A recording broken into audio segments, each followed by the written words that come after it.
Welcome to Bala cars. இப்போ நீங்கள் பார்க்க போகிற கார் பார்த்துட்டிங்கன்னா மாருதிக்குலாம் ஆம்னி அப்படிங்கிற காரை பற்றி தான் பார்க்க போகிறோம். வாங்க வீடியோக்குள்ளே போகலாம்.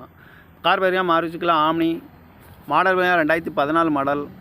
ஓனர்னு பார்த்தீங்கன்னா ஒரு ஓனர் இருக்காங்க. இது ஒரு பெட்ரோல் வண்டி தான் அண்ட் எல்பிஜி கேஸும் இருக்குது.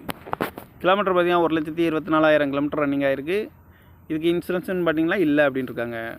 காரோட ப்ரைஸ் என்ன சொல்கிறாங்கன்னா 2,95,000 சொல்கிறாங்க. ரேட்டு குறைக்க முடியும்னு சொல்லியிருக்காங்க. குறைச்சி பேசி இந்த காரை பைப்பிங் தான் சொல்லியிருக்காங்க. பவர் ஸ்டேரிங் வந்துடும், பருண்டு வந்துடும். 2014 மாடல், ஒரு ஓனர், பெட்ரோல் அண்ட் எல்பிஜி கேஸும் இருக்குது.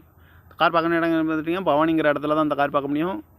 TN 88 Z6995 அப்படிங்கிற நம்பரில் தான் அந்த கார் இருக்குது அப்படின்னு இருக்காங்க. ஓனர் இருக்காங்க. 2014 மாடல், 1,24,000 கிலோமீட்டர் தான் ரன்னிங் ஆகிருக்கு. ஏசி வந்துடும் இருக்காங்க. அந்த காரோட ப்ரைஸ் என்ன சொல்கிறாங்கன்னா 2,95,000 சொல்கிறாங்க. ரேட்டு குறைக்க முடியும்னு சொல்லியிருக்காங்க. குறைச்சி பேசி இந்த காரை பைப்பிங் தான் சொல்லியிருக்காங்க. இந்த மாதிரி கார் வீடியோக்கெல்லாம் பாலா கார் சேனலில் சப்ஸ்கிரைப் பண்ணிச்சுக்கோங்க. தேங்க்யூ ஃபார் வாட்சிங்.